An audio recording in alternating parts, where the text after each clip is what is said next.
मैं बहुत सारे लोग इस बीच में पड़े जब मैं जिम करता था, एक्सरसाइज करता था, मेरा तो पर्पस कुछ और ही था कि जिम आप सिर्फ फिजिकल प्रशिक्षण के लिए नहीं जाते, यानी फिजिकल ट्रेनिंग के लिए नहीं जाते कि अरे जिम जा रहे हो क्या करोगे, ठेला चलाओगे, चाउमीन बेचोगे, यही कॉन्सेप्ट था। मुझे किसी के बात से कोई फर्क नहीं पड़ता। अब दूसरी चीज़ हो गई कि आज का जनरेशन जो है वो कहीं ना कहीं जिम में जाते वो अपने आप को ना साइकोलॉजिकल बहुत ज़्यादा डिस्टर्ब कर रहा है। बहुत सारे ऐसे टीचर्स हैं, आंसर हो गए, और भी बहुत सारे ऐसे फेमस टीचर्स हैं। बहुत मेरे पास ज़्यादा ये मे बी सब ब्लेसिंग ऑफ गॉड कि मेरे पास ज़्यादा वो जो प्रैक्टिकल और थ्योरेटिकल एक्सपीरियंस नहीं होने की वजह से उनके दिमाग में रहता है कि मुझे साबित करना है कि मैं ट्रेनर हूँ। मैं सीधा सा की बात कह रहा हूँ कि वो जो इंसान आपके पास ट्रेनिंग कर रहा है वो एक बहुत कॉमन इंसान है, साधारण जीवन जीता है, या तो हाउस वाइफ होगी या तो फिर वो नौकरी करने वाली महिला होगी, खाना पीना। वो एक साधारण इंसान है, साधारण आपके पास ट्रेनिंग के लिए आया है। उसके मसल्स को इतना सोरनेस में लाने का, टॉर्चर करने का क्या ज़रूरत है? तो फिटनेस के 5 कंपोनेंट्स है, basically 5 components: cardiovascular strength, cardiovascular endurance. Hema Malini, we don't have any better option. तो जब बेटर ऑप्शन ना हो तो जैसा कि आज आप देख पा रहे होंगे, मेरे बैकग्राउंड को देख कर कहीं आज जज कर पा रहे होंगे कि आज मैं कहाँ हूँ। मैं हूँ बेसिकली एक जिम में, और इस जिम में लोग आते हैं अपने आप को फिट रखने के लिए। और ये जिम सिर्फ फिट रखने के लिए नहीं है, ये इंस्टाग्राम के फॉलोअर्स को बढ़ाने का एक जगह भी है। खैर, इन सबसे परे एक बात मैं आपको आज बताना चाहता हूँ। आज मैं जिस जगह पे हूँ, इस जगह पे मैं आपको आज एक ऐसे शख्स से मिलवाना चाहता हूँ जिन्होंने सिर्फ एक दिन में मिस्टर पटना क्लासिक और मिस्टर बिहार का खिताब जीता।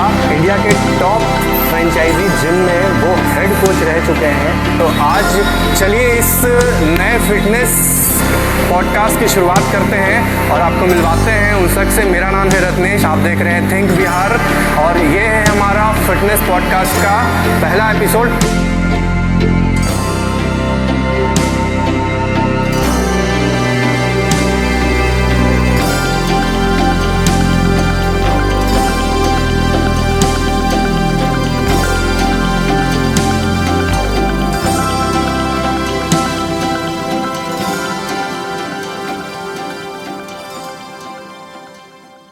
और आज के इस बेहतरीन शो में आज हमारे साथ जो गेस्ट हैं उनको कोई भी पहचान की जरूरत नहीं है, क्योंकि पटना जैसे शहर में, बिहार जैसे शहर में उन्होंने एक ऐसा नाम बनाया, फिटनेस की दुनिया में एक ऐसा नाम बनाया जिसको देख करके आज छोटे बच्चे से लेकर के बड़े बड़े उम्र तक के लोग आज उनको देख करके उनको अपना रोल मॉडल मान करके और सिर्फ उनके जैसे बॉडी बनाना चाहते हैं।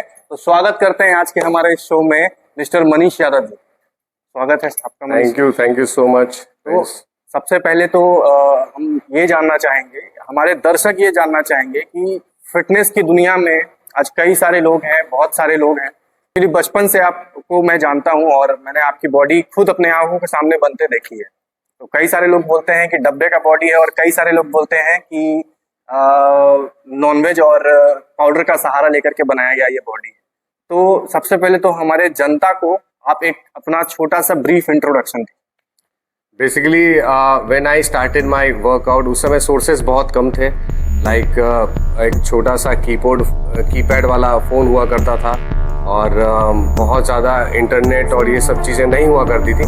बट प्रैक्टिकल मैं बहुत ज़्यादा इन्वॉल्व था इस फील्ड में, और मुझे चूँकि मैं बहुत वीक था तो एक साइकोलॉजिकली था मुझे कि अपने आप को स्ट्रॉन्ग बनाना है। उस पर्पज़ से मैं वर्कआउट करता था। Diet is very important. अब जैसे सप्लीमेंट को लोग डब्बा यहाँ पे बोल के इंडिकेट करते हैं, नॉन वेजेस आपके ऊपर है। You can, if you want to eat then eat, don't want then you should ignore.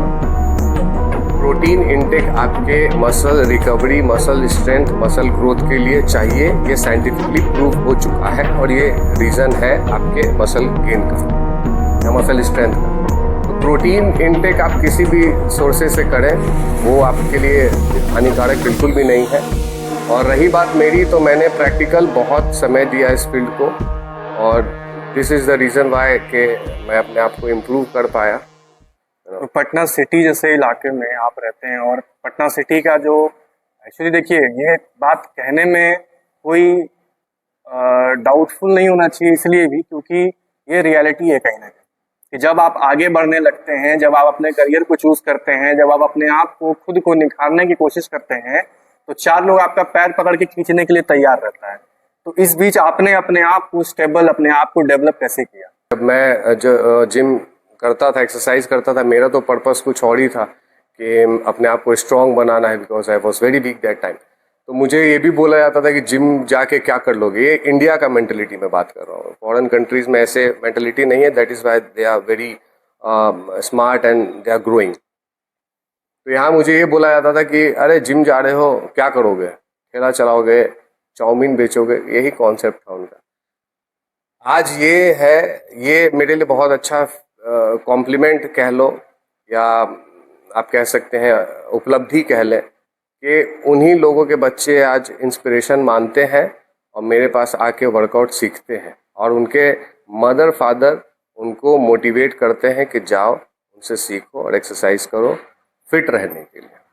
क्या फिटनेस सिर्फ अपने बॉडी को स्टेबल करता है, फिक्स करता है, मस्कुलर बनाता है, या हमारे मेंटालिटी पे भी इसका कोई असर पड़ता है? मैं हमेशा से ये बात कहता आया हूँ, भी कुछ दिन पहले भी मैंने कहा था, इंस्टाग्राम स्टोरीज पे मैं डालते रहता हूँ शॉर्ट वीडियोस, तो मैंने ये बात बताया था लोगों को कि जिम आप सिर्फ फिजिकल प्रशिक्षण के लिए नहीं जाते, यानी फिजिकल ट्रेनिंग के लिए नहीं जाते हैं, वहाँ आप अपने मेंटल ट्रेनिंग के लिए जाते हैं, क्योंकि न्यूरो सिस्टम जो हमारा है वही हमारे बॉडी को ऑपरेट करता है। आप जिस हिसाब से अपने माइंड को आदेश देंगे उस हिसाब से आपका बॉडी रिएक्ट करेगा या एक्शन करेगा। जैसे मैंने अभी अपने दिमाग में न्यूरो सिस्टम से आदेश दिया कि मुझे अपने हाथ को उठाना है, तभी ये हाथ उठ पा रहा है, एक्शन कर पा रहा है। मेंटली आप जितना ज़्यादा स्ट्रांग जिम में बन पाएंगे उतना ज़्यादा आप कहीं नहीं बन पाएंगे। मैक्सिमम उदाहरण आप देखे होंगे कि जितने भी लोग सोशल, मैं तो बहुत बड़ा एग्जांपल हूँ कि सोशली मैं बहुत ज़्यादा डिसअपॉइंट हुआ था लोगों के रिएक्शन से। That is why I came to the gym और स्ट्रांग बना, not physically even mentally. Mentally मैं आज इतना स्ट्रांग बन चुका हूँ कि मुझे किसी के बात से कोई फ़र्क नहीं पड़ता अब। और दूसरी चीज़ हो गई कि आज का जनरेशन जो है वो कहीं ना कहीं जिम में जाते वो अपने आप को ना साइकोलॉजिकल बहुत ज़्यादा डिस्टर्ब कर रहा है। रीज़न क्या है कि they are calculating their calories too much. अगर आप एथलीट हैं या आपको कोई बॉडी बिल्डिंग शो खेलनी है तब आप कैलकुलेशन पे जा सकते हैं, टाइम फूड इंटेक पे जा सकते हैं। ह्यूमन बॉडी क्या है, सर्वाइवर है। आप हिस्ट्री में जाएंगे तो हम लोग अपने लाइफस्टाइल को मेंटेन करने के लिए, जीवित रहने के लिए सरवाइव करते थे।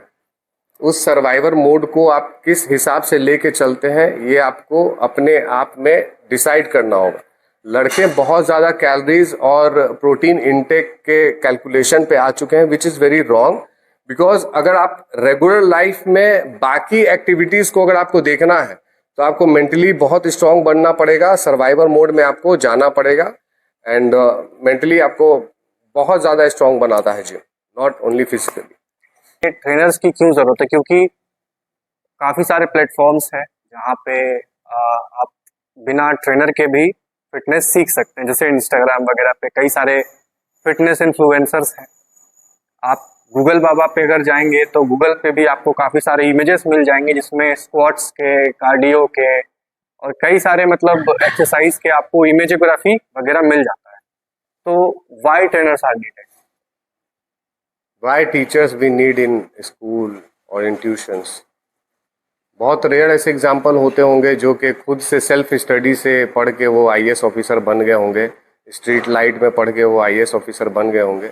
बहुत कम ऐसे रेयर एग्जाम्पल्स होते हैं। वैसे ही रेयर एग्जाम्पल्स हमारे फिटनेस फील्ड में भी है कि बिना ट्रेनर, बिना किसी प्रशिक्षण के वो अच्छे लेवल पे पहुंच गए हैं, बहुत गिने चुने हैं। बट अगर आप कैपेबल हैं, आप सक्षम हैं टीचर हायर करने में, तो फिर आपको करना चाहिए। क्योंकि बहुत सारे ऐसे टीचर्स हैं, खान सर हो गए, और भी बहुत सारे ऐसे फेमस टीचर्स हैं, बहुत सारे ऐसे टीचर्स हैं जो कि बहुत ज़्यादा नोन नहीं है बट बहुत अच्छी अच्छी इंफॉर्मेशनल ट्यूटर वीडियोस वो डालते हैं अपने यूट्यूब पे, इंस्टाग्राम पे।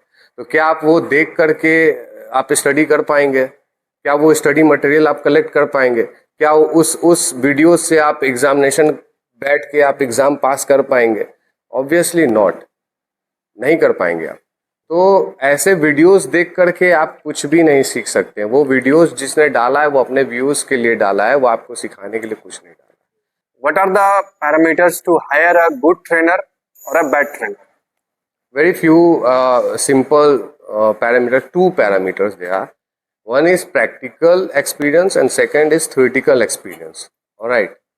सो ये जो दो स्तंभ हैं जो मिल करके आपके एक पिरामिड का निर्माण करते हैं, दोनों में से कोई भी चूक होगा तो वो पिरामिड नहीं बन पाएगा, वो गिर जाएगा। तो इट्स लाइक सेम कि आपको प्रैक्टिकल एक्सपीरियंस और थ्योरेटिकल एक्सपीरियंस यानी सर्टिफाइड ट्रेनर और प्रैक्टिकल एक्सपीरियंस ट्रेनर की ज़रूरत आपको पड़ेगी। एक अच्छा ट्रेनर आप इन्हीं दो पैरामीटर्स को देखते हुए चुन सकते हैं, क्योंकि एक ट्रेनर होता है जो कि 1 महीने का सर्टिफिकेशन कोर्स करके 6 महीने का सर्टिफिकेशन कोर्स करके ट्रेनर बन जाता है, क्योंकि एक ग्लैमर फील्ड है और काफ़ी इंटरेस्टिंग फील्ड है। तो आजकल लोगों का रुझान ज़्यादा है। पहले स्पोर्ट्स का सेंटर पॉइंट होता है जिम, अब इंस्टाग्राम का सेंटर पॉइंट हो गया जिम, जहाँ पे सिर्फ वीडियोस के लिए, व्यूअर्स के लिए, ऐसा कोई भी XYZ सेक्टर का, अलग अलग सेक्टर का लोग नहीं है जो कि जिम में आके वीडियो नहीं बनाता होगा, सिर्फ व्यूअर्स के लिए। तो जिम जो है वो सेंटर एरिया बन चुका है एंटरटेनमेंट का, और आप कह लें कि इंटरेस्टिंग वीडियोस का। ये कह सकते हैं कि जिम सिर्फ आज इंस्टाग्राम पे फॉलोअर्स बढ़ाने का एक तरीका है। एग्जैक्टली। तो 6 महीने में, महीने भर में भी आप एक सर्टिफिकेशन करके आप ट्रेनर बन सकते हैं। लेकिन अगर आपको प्रैक्टिकल नॉलेज नहीं है इस फील्ड के बारे में, तो आप कभी भी अपने क्लाइंट को वो चीज़ें सर्व नहीं कर पाओगे जो उसको रियल में एक्चुअल में चाहिए। आप 100 kg बेंच के कैपेसिटी को खुद फील नहीं कर पाएंगे तो आप दूसरे को क्या फील करा पाएंगे। आप खुद में 6 पैक एप्स नहीं बना पा रहे हैं, आप अपने मेंबर्स को कह रहे हैं कि सर महीने भर में ना आपकी टमी में अंदर कर सकता हूँ, 2 महीने में ना मैं आपकी बॉडी एकदम बिंदास फाड़ू बना दूँ। ठीक है, बहुत अच्छी बात है, गुड कॉन्फिडेंस, बट प्रैक्टिकली क्या आपने कभी बनाया है 2 महीने में अच्छी बॉडी? नहीं बनाई। 2 महीने में 6 पैक एप्स नहीं बनाई। तो जब आप खुद में वो स्टडी इम्प्लीमेंट करके रिजल्ट नहीं ला पा रहे हैं तो आप क्लाइंट को क्या दे पाएंगे? तो यहाँ पे कमी आ जाती है practical experience, which is very need. तो मतलब एक अच्छे ट्रेनर के पास किस किस तरह का और कितना सर्टिफिकेशन होना चाहिए? पर्सनल ट्रेनिंग सर्टिफिकेशन होना चाहिए, न्यूट्रिशंस का गाइडलाइन उसको आना चाहिए, क्योंकि आप किसी भी क्लाइंट को ट्रेन कर रहे हैं तो उसका पूरा लाइफस्टाइल आपको जानना होता है, उसके गुड और बैड ईटिंग हैबिट्स, उसके लाइफ में वो क्या क्या काम कर रहा है, कितने घंटे काम कर रहा है, कितने घंटे स्लीप ले रहा है, और उस हिसाब से उसके कंफर्टेबल जोन में आप वर्कआउट करा पा रहे हैं, आप उसके कंफर्टेबल जोन में आप उसको फूडिंग्स दे पा रहे हैं। तो ये पर्सनल ट्रेनिंग सर्टिफिकेशन और आपकी न्यूट्रिशंस नॉलेज, ये दोनों तो आपके पास एटलीस्ट होने चाहिए, क्योंकि पर्सनल ट्रेनिंग सर्टिफिकेशन देखो बहुत सारी अब एकेडमीज आ गए हैं, बट रेपुटेटेड एकेडमीज जो होते हैं वो आपको प्रैक्टिकली एक्सरसाइज के बायोमैकेनिज्म, एक्सरसाइज के movement, breathe in breathe out, stretchings, बहुत सारी चीज़ें आपको सिखाती है। और भारत का आबादी जिस तरह से बढ़ रहा है उस तरह से एक चीज और बढ़ रहा है, वो है नशा। ये बहुत कंसेप्टेड क्वेश्चन है, कंसेप्टेड कह सकते हैं इसको, रियलिटी कह सकते हैं, क्योंकि जब आपके साथ हमारे पॉडकास्ट का एक नोटिफिकेशन जारी हुआ था उस समय एक फाउंडेशन है, ऑल इंडिया हेल्पिंग फाउंडेशन, जिसका हमारे पास मैसेज भी आया है, हमारे कमेंट्स में भी वो उन्होंने ये चीज नोट डाउन किया है कि जब आप फिटनेस के ऊपर बात कर रहे हैं तो बिहार में बढ़ते हुए नशा के ऊपर भी आप जरूर बात करें। तो क्या कहना चाहेंगे आप नशा? इट्स योर ओन डिसीजन, ये आपका डिसीजन होता है। अगर आप नशा कर रहे हैं तो आप किसी को ब्लेम नहीं कर सकते हैं कि मैं XYZ कारण से नशा कर रहा हूँ या कर रही हूँ। ये नशा का जो सिलेक्शन है ये आपका खुद का चॉइस है। जस्ट लाइक के मैं जिस फेज में था, जिस फेज में मैंने वर्कआउट शुरू किया, मैं भी चाहता तो अपने आप को नशे में ढकेल सकता था और मैं ये बोल सकता था कि सोशली मुझे या फैमिली में बहुत सारे लोग मुझे इस तरीके के ट्रॉमा देते हैं जिस वजह से मैं नशा कर लेता हूँ, मैं कर सकता था। बट मेरी चॉइस थी कि मैं फिटनेस का रास्ता पकड़ के अपने आप को मेंटली फिजिकली स्ट्रांग बनाऊँ। तो ये आपकी ओन चॉइस होती है। देखो होता क्या है ना कि कोई भी इंसान गलत करने के बाद वो सिचुएशन को या किसी पर्टिकुलर पर्सन को ब्लेम कर देता है, which is very very very wrong. आप कुछ गलत कर रहे हैं तो ये सिर्फ और सिर्फ आपका निर्णय है। आपके साथ कुछ गलत हो रहा है वो आपका निर्णय नहीं था, वो सामने वाले का निर्णय है। आप लाइक किसी को एक चमाट मार रहे हो, that is your own decision ना, कि आप किसी को तो बोल नहीं सकते कि मेरा हाथ उठाया और किसी ने रैप्टा लगा दिया सामने वाले को। नो, आपने हाथ उठाया, ये आपकी चॉइस थी। आपके ऊपर कोई हाथ उठा रहा है वो सामने वाले की चॉइस है, ये आपकी चॉइस नहीं है मार खाना। तो नशा करना ये आपकी अपनी चॉइस है, आप किसी के ऊपर ब्लेम नहीं लगा सकते। फिटनेस में जाना है then it is also your own choice. एक फिल्म स्टार हैं आप, भली भांति उनको जानते होंगे, जिन्होंने नशा के दुनिया में एक अलग ही नाम बनाया था। और कौन सा ऐसा नशा नहीं था जो उन्होंने नहीं किया, लेकिन फिर भी जब उन्होंने इस चीज को समझा, अपने गट्स को आजमाया और पल भर में नशा छोड़ दिया। लेकिन यहाँ अभी लोगों के पास बहाना रहता है कि सिगरेट छूटता ही नहीं है, गुटखा हमसे छूटता ही नहीं है, दारू के बिना तो मेरा दांत ही नहीं कटता है। तो इसका नाम रिवील करना चाहेंगे सुपरस्टार? हाँ बिल्कुल, मैं जान रहा हूँ आप किसकी बात कर रहे हैं, the great one and only Sanju Baba. तो संजू बाबा के पीछे की स्टोरी मैं बताता हूँ, जहाँ तक कि लोग उनकी बायोपिक भी देख चुके हैं। तो वो जिस ट्रॉमा से गुजर रहे थे, लाइक उनकी मदर का देहांत हो गया और उनकी मदर जो है वो काफ़ी ज़्यादा क्लोज थी उनके, तो उस वजह से वो नशे में आए। But somewhere somehow he realise that he is not on a good track. जिस फैमिली से वो बिलोंग करते हैं, बहुत ही reputed rich family, well known family, overall India में वर्ल्ड वाइड उनके फैमिली को जाना जाता है। जिस इंडस्ट्री से वो बिलोंग करते थे, वो इकलौते थे जो उस प्रथा को यानी फिल्म इंडस्ट्री में अपने एक्टिंग करियर को आगे लेके जा सकते थे। ही रियलाइज और वो क्विट कर दिए। उनको ये आप नहीं बोल सकते कि किसी नशा केंद्र में जा करके उनको सुधारा गया। वो नशा केंद्र में गए थे बट वो कोई काम नहीं करता। वो उनका खुद का, अगेन वो खुद का डिसीजन था उनका। उन्होंने डिसाइड किया कि मुझे ये छोड़ना है, उन्होंने क्विक डिसीजन लिया और उस चीज़ को छोड़ दिया। तो अगेन ये आपका अपना डिसीजन है। एक चीज बताइए कि जब आप ऑलरेडी आपका एक अच्छा फिजिक है, सलमान खान क्या, ऋतिक रोशन क्या, टाइगर श्रॉफ क्या, लगभग आप सबसे मैच कर जाते हैं और इतना अच्छा फिजिक है आपका, तो नो डाउट कि आपको इंस्टाग्राम पे हजारों लाखों मैसेज तो आता होगा। तो उसके बारे में कुछ बताना चाहेंगे? किनका मैसेज आता है? लड़कों का ज्यादा आता है कि लड़कियों का आता है, या फिर लड़कों से मैं बड़ा इरिटेट हो चुका हूँ। मतलब नॉलेजेबल बातें हो, अब तो मेरा ऐसा हो गया है कि अगर कोई मैसेज आता है तो मैं जल्दी रिप्लाई नहीं करता, और कभी रिप्लाई भी करता हूँ तो मैं सिर्फ एक ही मैसेज लिखता हूँ, दैट एनी वर्क और क्वेश्चन मार्क, कोई काम है क्वेश्चन मार्क, बस। क्योंकि लड़कों का मैसेजेस ज़्यादा आता है, क्यों झूठ बोला जाए, बट वो आलतू फालतू के मैसेजेस ज़्यादा होते हैं इंस्टाग्राम पे, और मैं इस चीज़ से बहुत इरिटेट भी हो चुका हूँ। लेकिन आपका इतना 14-15 साल का, आई थिंक आपका टोटल एक्सपीरियंस है, ऑलमोस्ट 14 और 15 ईयर्स। 15 साल में आपने लगभग सैकड़ों हजारों क्लाइंट्स को डील किया होगा। इस बीच सबसे कॉमन फैक्टर, सबसे कॉमन हेल्थ इशू आपको क्या दिखा? सबके अपने अपने इशू है यार। कोई किसी को लोअर बैक की इंजरी थी, किसी को नीज का प्रॉब्लम था, किसी को एल्बो का प्रॉब्लम था।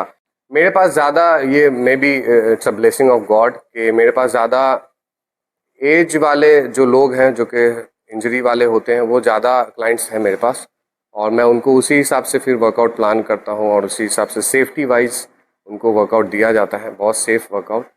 यूथ भी आया बहुत पहले, उस हिसाब से मैंने उनको ट्रेन किया। आजकल ट्रेनर्स क्या बोल सकते हैं कि जो भी लोग इस फील्ड में इंटरेस्ट रखते हैं, जिनको लगता है कि मुझे ट्रेनर बनना चाहिए, वो लोग अपने आप को ट्रेनर साबित करने के चक्कर में लगे हुए हैं। क्यों? क्योंकि वो जो प्रैक्टिकल और थ्योरेटिकल एक्सपीरियंस नहीं होने की वजह से उनके दिमाग में रहता है कि मुझे साबित करना है कि मैं ट्रेनर हूँ। तो इस चक्कर में वो क्या करते हैं कि जितने भी बड़े बड़े एथलीट्स हैं, कोचेज हैं, उनके वीडियोस वो देखते हैं पूरे दिन, वही कॉन्सेप्ट वो लाते हैं, कट करके, कॉपी करके, और जिम में पेस्ट कर देते हैं किसी भी मेंबर पे, XYZ जो भी मेंबर्स होता है उनके पास। फीमेल्स को मैंने ऐसे ऐसे ट्रेनिंग कराते देखा है ट्रेनर्स को, कि ड्रॉप सेट और जाइंट सेट और मल्टी, पता नहीं क्या क्या एक्सरसाइजेस करा रहे होते थे। मैं सीधा सा एक ही बात कहता हूँ कि वो जो इंसान आपके पास ट्रेनिंग कर रहा है, वो एक बहुत कॉमन इंसान है, साधारण जीवन जीता है, या तो हाउस वाइफ होगी या तो फिर वो नौकरी करने वाली महिला होगी। खाना पीना भी उसका बहुत ही साधारण होगा, कोई कैलकुलेटेड नहीं होगा। वो जो कॉपी करके आ रहे हो वो इतना मुट्ठी भर के माइक्रोज, फाइबर्स और मिनरल्स, वाइटामिन्स के टैबलेट्स पहले तो खाते हैं, तरह तरह की मेडिसिन चलते हैं उनके। फिजियोथेरेपिस्ट हर वीक उनके बॉडी को के कंपोजिशन को सेट करता है थेरेपी के थ्रू। उनके पीछे टीम होती है, उनका खुद का है एम्बिशन कि उनको एथलीट बनना है। उनके कैलकुलेटेड डाइट होते हैं, टिफिन में पैक एक बार बनता है, वो सारे दिन का रूटीन उनका फिक्स होता है, ग्राम पे सेट होता है, कार्बोहाइड्रेट इतना ग्राम, प्रोटीन इतना ग्राम, फाइबर्स इतना ग्राम, वो सेट है पूरे टाइम पे, वो बैठ के खाएंगे बिकॉज वो उनकी ड्यूटी है। जो इंसान आपके पास आया वो उसकी ड्यूटी नहीं है कि वो कैलकुलेटेड डाइट खाता रहेगा बैठ करके। वो एक साधारण इंसान है, साधारण आपके पास ट्रेनिंग के लिए आया है, उसके मसल्स को इतना जोड़ने में लाने का, टॉर्चर करने का क्या ज़रूरत है? उसके जॉइंट्स, उसके लिगामेंट्स इतने स्ट्रांग नहीं है कि वो उस हेवी एक्सरसाइज को या इंटेंस एक्सरसाइज को बर्दाश्त कर पाएगा। तो साबित करने के चक्कर में प्लीज़ मत रहो। इंसान के रेंज ऑफ मोशन, उसके लाइफ स्टाइल, उसके एक्टिविटीज़, सब कुछ को समझते हुए उसके हिसाब से आप उसको वर्कआउट सर्व करो और सेफ वर्कआउट लेके चलो। मैं कहता हूं कि वर्कआउट के किसी भी पर्टिकुलर मसल्स के 4 वर्कआउट है या 5 वर्कआउट है या 10 वर्कआउट है, ठीक है? 10 वर्कआउट के 10 आपके 100% बेनिफिट एक्सरसाइज नहीं हो सकते हैं। किसी में बेनिफिट रेशियो ज्यादा होगा, किसी में रिस्क ज्यादा होगा, रिस्क रेशियो ज्यादा होगा। तो आप उस साधारण इंसान को वो ट्रेनिंग दीजिए जिसमें रिस्क का रेशियो लो हो और बेनिफिट का रेशियो हाई हो। अगेन ये आएगा आपको प्रैक्टिकल जब आप अपने आप को समय देंगे तो। उसके साथ एक रैपिड फायर खेलते हैं, ठीक है? What are the top fitness philosophies? देखो, फिटनेस के 5 कंपोनेंट्स है, basically 5 components: cardiovascular strength, cardiovascular endurance, muscular strength, muscular endurance और फ्लेक्सिबिलिटी। आप जिम जाकर के इन 5 चीजों पे कमांड करते हैं, you will be fit. John Abraham या फिर सलमान खान? सलमान सलमान खान आपके आई थिंक आइडल भी। मेरे क्या, पूरे हिंदुस्तान के आइडल। ठीक है। कैटरीना कैफ या अनुष्का शर्मा? No one. कोई नहीं। हेमा मालिनी। हेमा मालिनी। नरेंद्र मोदी या राहुल गांधी? देखो, we don't have any better option, तो जब बेटर ऑप्शन ना हो तो कुछ से ही काम चलाए नरेंद्र मोदी जी। ठीक है। इसके साथ ही साथ आपसे आज का हमारा ये लास्ट क्वेश्चन होगा कि देखिए, as a to be a content creator, to be a journalist, to be a podcaster, मेरे से रिलेट करने वाले उन सभी लोगों का है जिनका आज ये लाइफस्टाइल है। और ये ऐसा मतलब मेरे को लगता है कि 90% लोग का लाइफस्टाइल आज मेरे जैसा है। ना उनको समय पे खाना मिलता है, ना उनको समय पे नींद मिलता है, ना उनको समय पे एक्सरसाइज तो कोई करता ही नहीं। तो आप कोई एक ऐसा या कुछ ऐसा हेल्थ टिप्स दीजिए कि इंसान चाहे तो अपने सुबह से शाम तक 24 घंटे के अंदर कोई एक टाइम निकाल करके उस चीज को फॉलो करे और अपने आप को फिट रख सके। देखो, आधे घंटे के से 1 घंटे का मेरा खुद का शेड्यूल होता है। मैं जिम में जाता हूँ, मैं किसी से बात नहीं करता, क्योंकि अगर आप बात करने में आएंगे तो एक तो आपका समय जाएगा, दूसरा है कि जब तक आप अपने दिमाग को नहीं रखेंगे अपने वर्कआउट के अंदर घुसा के, तब तक आपको रिजल्ट भी नहीं आना है। तो मैं बहुत ही साइलेंटली 1 घंटे के अंदर अपना वर्कआउट फिनिश करके चल जाता हूँ। वो 1 घंटा आपको एनी हाउ निकलना पड़ेगा किसी भी टाइम पे। मैं अपनी बात करूँ, मैं सुबह 4:30 बजे का अलार्म सेट करके रखता हूँ। 4:30 बजे उठने के बाद कंटिन्यूसली मेरी ट्रेनिंग होती है। तकरीबन 12 बजे के आसपास मैं घर आता हूँ। उस बीच में मैं सिर्फ 2 कप चाय पिए रहता हूँ, मेरा अपना रूटीन है। उसके बाद फिर घर पहुंचने के बाद फिर then breakfast and lunch and then dinner, blah blah blah. तो ये जो प्रोटीन शेक ले करके लोग घूमते हैं, तो इस पे भी एक क्वेश्चन मेरे पास आ रहा है दिमाग में। पूछिए कि एक हाल में ही एक पॉडकास्ट में इस चीज पे चर्चा हुई थी कि सत्तू या फिर वे प्रोटीन, तो बेटर कौन सा है? वे प्रोटीन बढ़िया है या फिर सत्तू बढ़िया है? देखो, सत्तू जो है वो चना से बनाया जाता है। चना is a good source of carbohydrate and fibres and you can say protein. लेकिन उसका प्रोटीन हमारे बॉडी के अंदर ना वो हमारा बॉडी सिंथेसाइज बहुत अच्छे से नहीं कर पाता उस प्रोटीन को, जिस वजह से वो प्रोटीन हमारे बॉडी में यूटिलाइज अच्छे से नहीं हो पाता। लेकिन जो वे प्रोटीन बना, जब वे प्रोटीन का आविष्कार हुआ तो रिसर्चर्स ने उसके सारे टॉक्सिक चीज़ों को निकाल करके, दूध का ड्राई प्रोडक्ट होता है, पता है ना आपको, तो the best source of protein is way protein, because उसमें दूध का ही प्रोडक्ट है, बायो प्रोडक्ट है वो। चना का प्रोटीन भी अच्छा है, लेकिन हमारा बॉडी उसको सिंथेसाइज अच्छे से नहीं कर पाता है। उसके फाइबर्स, उसके कार्बोहाइड्रेट बॉडी जो है वो कंज्यूम कर लेती है, एब्जॉर्ब कर लेती है। प्रोटीन उसका एब्जॉर्ब नहीं कर पाता हमारा बॉडी। वे प्रोटीन सबसे बेस्टेस्ट सोर्स है फास्टेस्ट डाइजेशन प्रोटीन के नाम में या लिस्ट में। इसलिए जब हम लोग वर्कआउट खत्म करते हैं तो हम लोग का मसल जो टिश्यू ब्रेकडाउन हुआ है, जो 10 से 15 मिनट के अंदर रिकवरी के लिए प्रोटीन चाहिए, तो हम लोग उसको फिल कर सकते हैं सिर्फ और सिर्फ वे प्रोटीन से, ना कि सत्तू से। Rest of the day you can have sattu, no problem, you can have eggs, you can have chicken, और you can have whatever you want. Fitness से ही रिलेटेड आज सारा हमारा टॉपिक रहा है। तो जनता जो आपको देख रही है वो आपके 15 साल के रिजल्ट को देखना चाहती है। ओ, अरे मैं हमेशा उतार दिया जाए, हमेशा तैयार रहता हूँ। और एक और चीज कि मैं तुमको बोलता हूँ ना कि मेंटली स्ट्रांग होना इज वेरी इंपॉर्टेंट। और सिर्फ आप जिम में ही सीख सकते हो मेंटली स्ट्रांग होना। सुबह से मेरी कोई कैलकुलेटेड डाइट नहीं रही है। मैंने, तुमको भी पता है मेरा रूटीन आज का, कि हम लोग कोऑर्डिनेट कर रहे थे एक दूसरे से। और ना तो मैंने प्रॉपर ब्रेकफास्ट लिया, लंच का भी समय स्किप हो गया, इवनिंग स्नैक्स का टाइम हो गया।